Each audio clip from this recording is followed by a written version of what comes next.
Muito bem, pessoal, vamos continuar com as considerações finais de concordância verbal.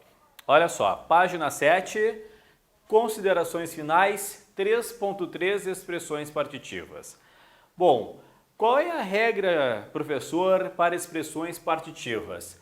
Com expressões partitivas, a concordância é opcional.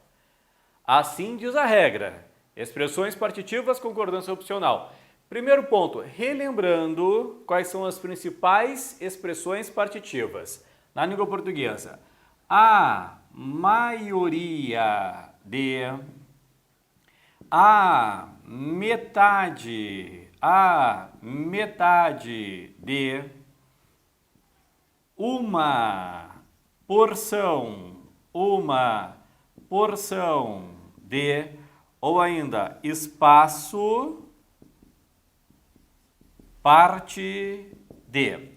Aqui, ó, espaço, parte de, pode ser uma parte de, boa parte de, grande parte de, pequena parte de ou simplesmente parte de. Então, com expressões partitivas, a regra diz concordância é opcional. Muito bem. Vamos debater. Letra A. A maioria dos candidatos chegou ou ainda chegou ou chegaram a tempo. Então, a maioria dos candidatos chegou ou chegaram a tempo. Observa só. Pela regra tradicional de concordância, deveria ser a maioria dos candidatos chegou a tempo. Por quê? Pelo seguinte, o sujeito é tudo isso, a maioria dos candidatos, mas o núcleo do sujeito seria maioria. Por quê? Porque não está ligado à preposição. Então, pela regra tradicional, a maioria dos candidatos chegou a tempo. Porém, como é um caso especial de concordância, é uma expressão partitiva e a gramática permite que a concordância seja feita com um termo preposicionado se houver expressão partitiva antes. Então, eu também posso concordar com candidatos e formar chegaram. Tanto faz. A maioria dos candidatos chegou a tempo, a maioria dos candidatos chegaram a tempo. As duas estão corretas. Ó, letra B. A metade dos alunos achou ou ainda acharam a prova difícil. Então, a metade dos alunos acharam a prova difícil. Depois, letra C, a metade da turma achou, a metade da turma acharam a prova difícil. A metade da turma achou ou acharam a prova difícil. Observa só. Na letra B, pode ser achou ou pode ser acharam. Por quê? Ou concorda com metade e a metade dos alunos, metade achou, tá aqui. Ou concorda com alunos acharam. Então, aqui, regra geral das expressões partitivas, opcional. Depois, na letra C, a metade da turma achou, a metade da turma acharam a prova difícil. Cuidado. Por quê? Ou concorda com metade e metade achou, ou concorda com a turma e a turma achou. Então, aqui não há possibilidades para eu colocar acharam. Então, cuidado, porque às vezes a gente decora cegamente. Ah, com expressões partitivas eu vou decorar que é sempre opcional. Sempre não. Sempre não. tende a haver a possibilidade para que seja opcional. Nós temos a possibilidade da letra A, nós temos a possibilidade na letra B, mas nós não temos a possibilidade na letra C.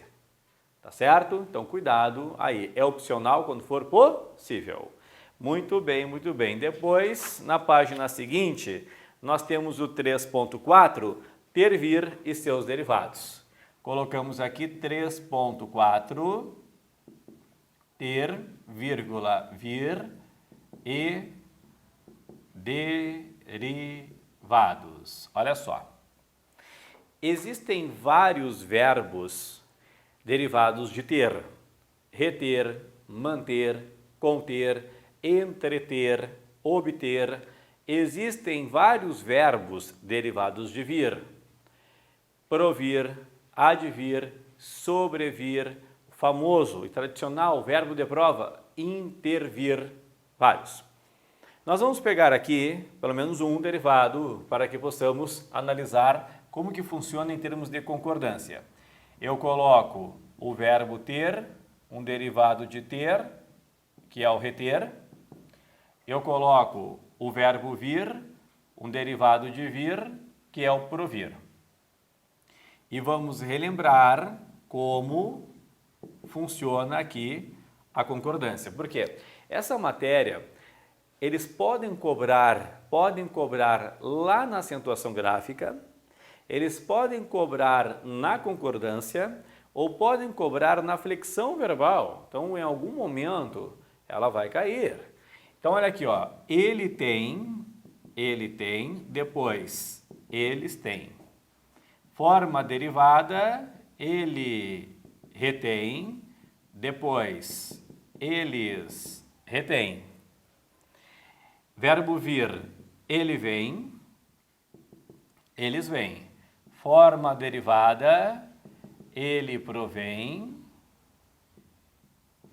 e eles provêm. Excelente. Agora, vamos ver o funcionamento.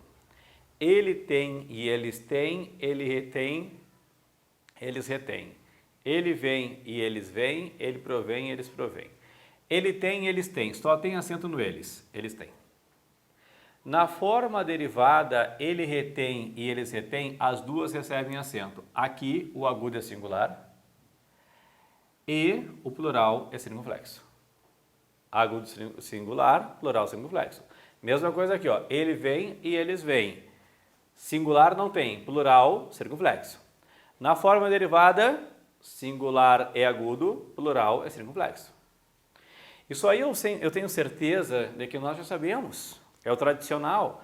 Na forma primitiva, só há acento na marcação de plural. Eles têm, eles vêm. Na forma derivada, o acento aparece tanto na marcação de singular quanto na marcação de plural. O singular é agudo, o plural é circunflexo. Mas o que me interessa aqui verdadeiramente é como cai na prova. Porque às vezes vem na prova e eu não consigo incrivelmente aplicar a regra. Então, vamos colocar exemplos. Letra A. Vitória os mantém unidos. A Vitória os mantém unidos. Depois, letra B. Convém ao João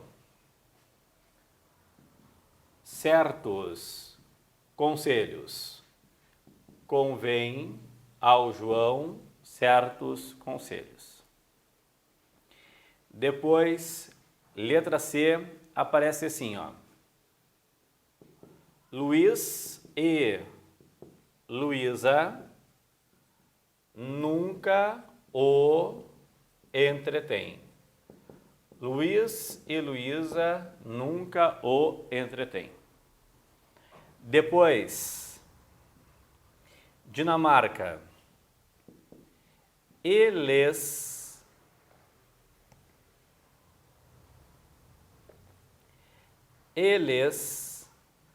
o têm. E a última, Equador. Ele os tem. Faz uma coisa para mim. Faz uma coisa. Faz uma pausa aí no vídeo e acentua corretamente aqui. Faz uma pausa no vídeo e tenta acentuar corretamente. Tá? Pode só colocar, pega um papelzinho e coloca ali. Letra A, se é agudo do circunflexo, B, agudo do circunflexo, só isso. Faz isso. Ok? Então agora vamos verificar qual é o tipo de acento correto. Nós estamos estudando a concordância verbal. Se nós estamos estudando a concordância verbal, a minha função é localizar o sujeito. Então o que eu faço? Localizo o sujeito. A Vitória os mantém unidos. Quem é que os mantém unidos? A Vitória. Está aqui, ó. Ela, singular, acento agudo. Ela os mantém unidos. Convém ao João certos conselhos. Quem é que convém ao João certos conselhos? Eles. Então, o acento é circunflexo. Luiz e Luísa nunca o entretêm. Quem é que nunca o entretém? Luiz e Luísa, eles. Acento circunflexo. Localiza o sujeito. Localiza o sujeito. Eles o têm. Quem é que o tem? Eles. Acento circunflexo. Ele os tem. Quem é que os tem? Ele. Não há acento. Ok? Então tá aí, cuidado, hein? Porque se eu não localizar o sujeito, daqui a pouco eu fico colocando acento aí ao bel prazer, eu vou errar. Tende a localizar o sujeito. Ok? Perfeito. Então aí está o 3.4, concordância com ter, vir e derivados. Muito bem. Agora, nós vamos analisar o sujeito oracional. O que é isso, professor? Sujeito oracional. O que eu tenho de saber a respeito do sujeito oracional? Olha só, deixa eu colocar aqui então, ó. É o 3.5. 3.5. Sujeito oracional. Bom, a primeira coisa que eu tenho de saber. Sujeito oracional é exatamente a mesma coisa que oração,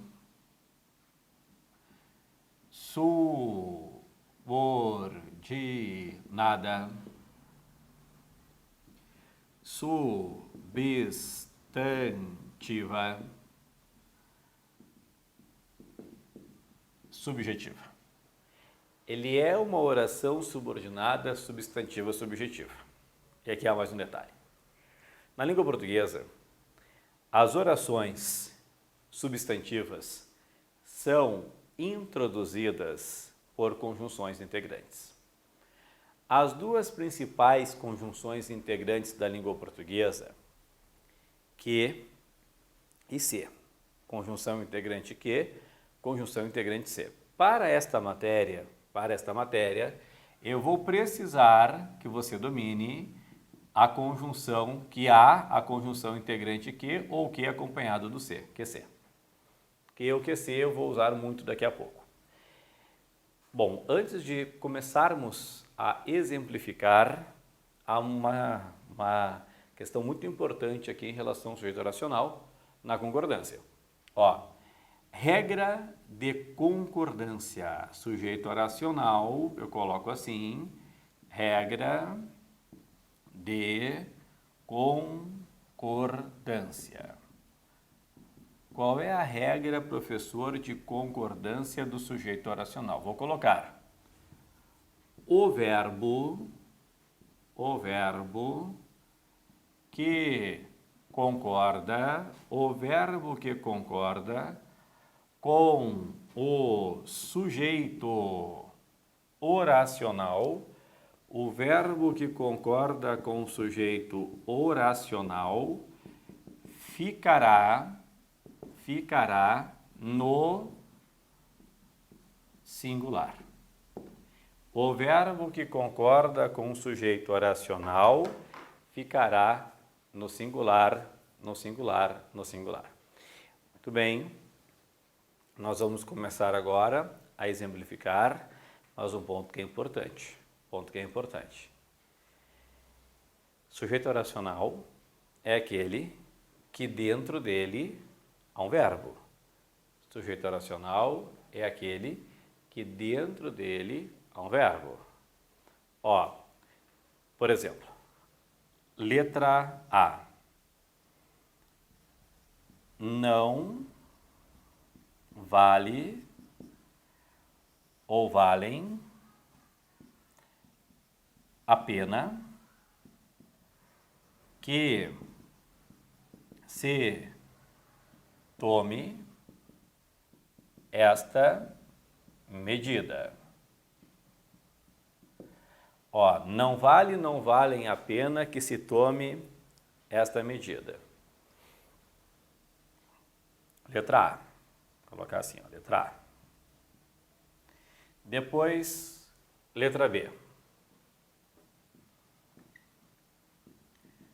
Cabe ou cabem que se façam os temas.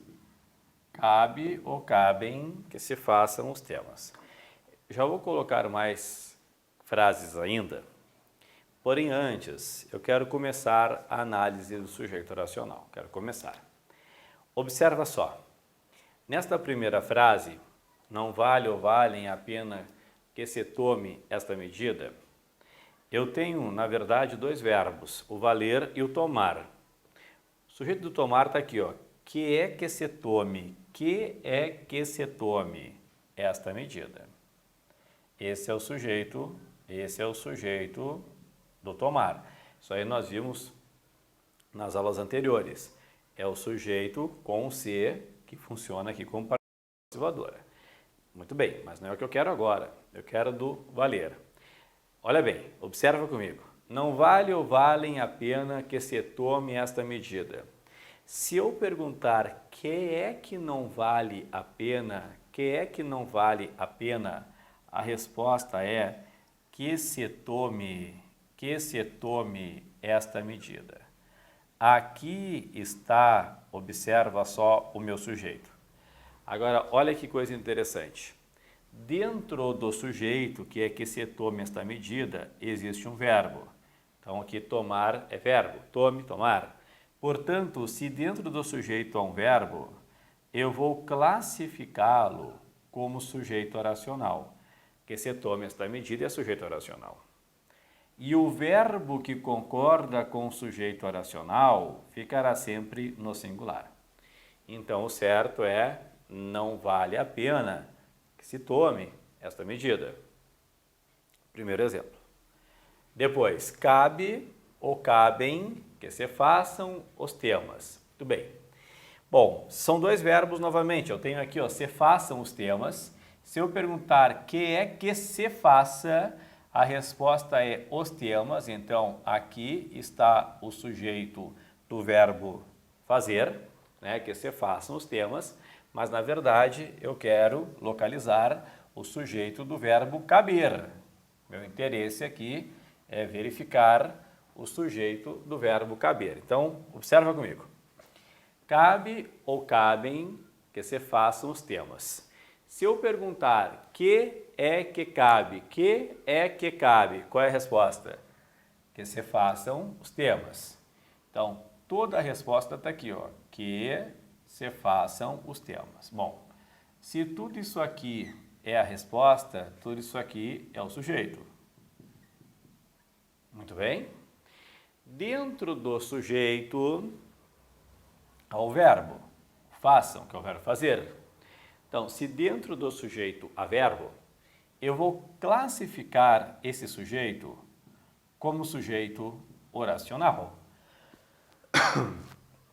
E olha só. O verbo que concorda com o sujeito oracional ficará no singular. Então, o certo é cabe que se façam os temas. Cabe que se façam os temas. Muito bem. Agora, volta aqui para mim. Ó. Sujeito oracional é uma oração subordinada substantiva subjetiva. A oração subordinada substantiva subjetiva, observa, ela vem com conjunção integrante, tradicionalmente aqui é o QC. Se eu analisar o primeiro sujeito oracional, QC tome esta medida, está aqui o que acompanhando do C, QC. Se eu analisar o segundo sujeito oracional, está aqui o que acompanhado do C, QC. Muito bem. O que ocorre? Às vezes, eles vão tentar complicar mais ainda a nossa vida. E para complicar mais ainda a nossa vida, é normal que a banca tente reduzir o sujeito. Como assim? Desculpa, reduzir o sujeito não é a, vamos dizer assim, a forma de explicar corretamente. Reduzir a oração, aí sim. É normal que a banca venha a reduzir a oração. O que está falando, professor? Está louco? Calma, calma. Nas orações da língua portuguesa, existem as orações desenvolvidas e existem as orações reduzidas. Qual é a diferença? As desenvolvidas, elas têm um nexo, no caso aqui é o que ou o que acompanhado do C. As reduzidas, elas não têm um nexo, ponto número 1, e quando elas forem reduzidas, elas serão reduzidas de uma forma nominal. O verbo ficará em uma forma nominal, ou infinitivo, ou gerúndio, ou particípio. No caso das substantivas subjetivas, a redução é de infinitivo. Então, o que eu vou fazer? Eu vou tirar a conjunção e vou colocar o verbo no infinitivo. Eles fazem isso. Por exemplo, eu vou reescrever na letra C a letra B. Cabe que se façam os temas, porém eu vou reduzir a oração. Ao reduzi-la, fica assim, ó. Cabe ou cabem fazer os temas. Cabe ou cabem fazer os temas. Observa só.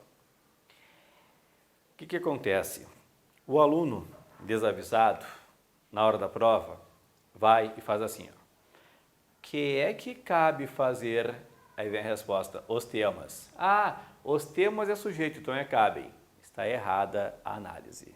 Como assim, senhor? Isso aqui continua sendo sujeito oracional. Fazer os temas continua sendo um sujeito oracional. A diferença é que é um sujeito oracional de uma oração reduzida, mas ainda é. Se é sujeito oracional, o verbo que com ele concorda ficará no singular. Bom, aí você poderá me perguntar, professor, não leva mal, mas como que eu saberei se é uma locução verbal ou é um sujeito oracional? Porque, professor, eu não posso perguntar que é que cabe fazer e a resposta, os temas, então, é cabem? Não. Não. E agora vamos aprender. Coloca para mim assim, ó. Sujeito oracional, versus locução verbal. Então vamos analisar realmente quando que é um sujeito oracional de uma oração reduzida e quando que é de fato uma locução verbal. Observa. Letra A. Deve ou devem sobrar alguns livros. Deve ou devem sobrar alguns livros. Depois, basta ou bastam comprar alguns livros. Basta ou bastam comprar alguns livros. Bom, aqui eu faço questão de mostrar o que ocorre na hora da prova. Para eu mostrar o que ocorre na hora da prova, eu vou colocar um rascunho aqui, ó. Vou pegar a primeira frase, deve ou devem sobrar alguns livros, vou reescrever. como rascunho. Ó, deve ou devem sobrar alguns livros, então reescrevendo, e depois reescrevendo, deve ou devem sobrar alguns livros. Olha só, pode ficar aqui, eu vou pegar a caneta. O que ocorre, às vezes, na hora da prova? Na hora da prova, o aluno vem e, às vezes, faz a pergunta só para o dever. Faz a pergunta só para o dever. Que é que deve? Que é que deve? Resposta: sobrar alguns livros. Então, se a resposta for sobrar alguns livros, aí eu tenho um sujeito oracional. Por quê? Porque sobrar é verbo. Se o sujeito for oracional, o verbo que com ele concorda ficará no singular. Deve sobrar alguns livros. Mas daqui a pouco não. Daqui a pouco o aluno está fazendo a prova e faz a pergunta em forma de locução. Que é que deve sobrar? Que é que deve sobrar? Resposta: alguns livros. Aí o sujeito é só alguns livros, é um sujeito simples que está no plural. Aí a resposta é devem. Ah, professor, entendi opcional. Não, não entendeu. Não é opcional. Só uma análise está correta. Só estou mostrando que ocorre às vezes na hora da prova. Então tá. Para que possamos analisar, então, vamos usar a lógica. Vem, volta tudo aqui, ó. O que eles fazem para confundir a minha cabeça? Eles reduzem a oração. Como é que eles reduzem a oração? Eles tiram o que ou que se, e colocam o verbo no infinitivo. Muito bem. Tá, e o que eu vou fazer? O contrário, eu vou desenvolver a oração. Vem aqui, ó. Se eles reduzem a oração tirando o que se, eu vou colocar o que ou o que se. Quando eu conseguir colocar o que ou que se e desenvolver a oração, aí é um sujeito oracional. Então, olha só. Deve sobrar alguns livros. Se eu colocar deve que se, não sei se vai dar, se eu conseguir, aí é oracional. Basta ou bastam comprar alguns livros. Se eu colocar basta que se, não sei se vai dar, aí é oracional. Aí eu desenvolvo, significa que é uma oração reduzida. Então faz aí, 10 segundos. Tenta desenvolver aqui, ó. Deve que se der é oracional, se não der é locução verbal. Basta que se der é oracional, se não der é locução verbal. Ok? Vamos lá? Então tá. Primeira, deve ou devem sobrar alguns livros. Eu consigo desenvolver a oração e falar deve que se sobrem alguns livros? Claro que não. Deve que se sobrem não tem a mínima lógica. Então, se eu não conseguir desenvolver, significa que isso aqui é uma locução verbal. Se isso aqui é uma locução verbal, alguns livros é o sujeito, que está no plural. Portanto, o certo é devem sobrar alguns livros. Devem sobrar alguns livros, ok? Na de baixo, basta ou bastam comprar alguns livros. Aqui eu consigo desenvolver tranquilamente a oração.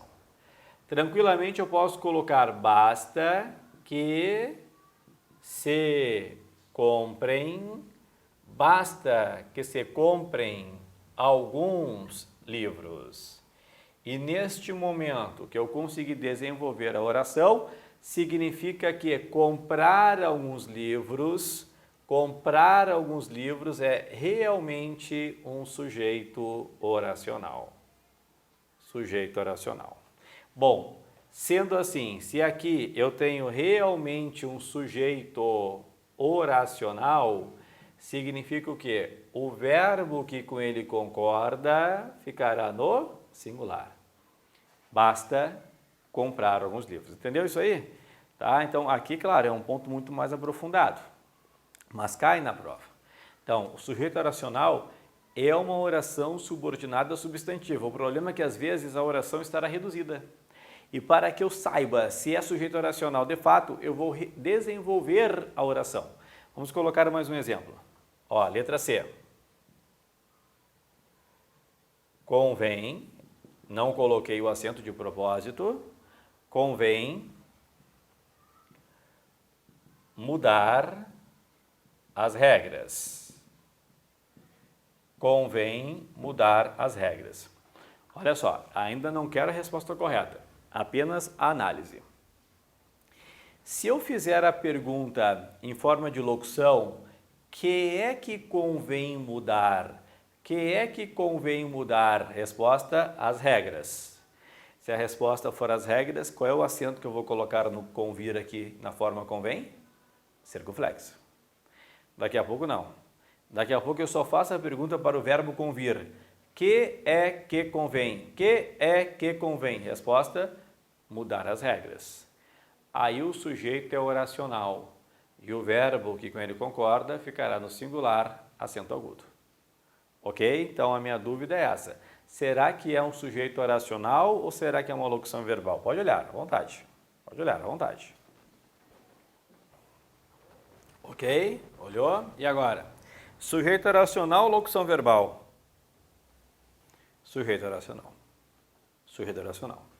Mudar as regras, eu posso desenvolver a oração. Observa, tranquilamente eu coloco convém que se mudem as regras.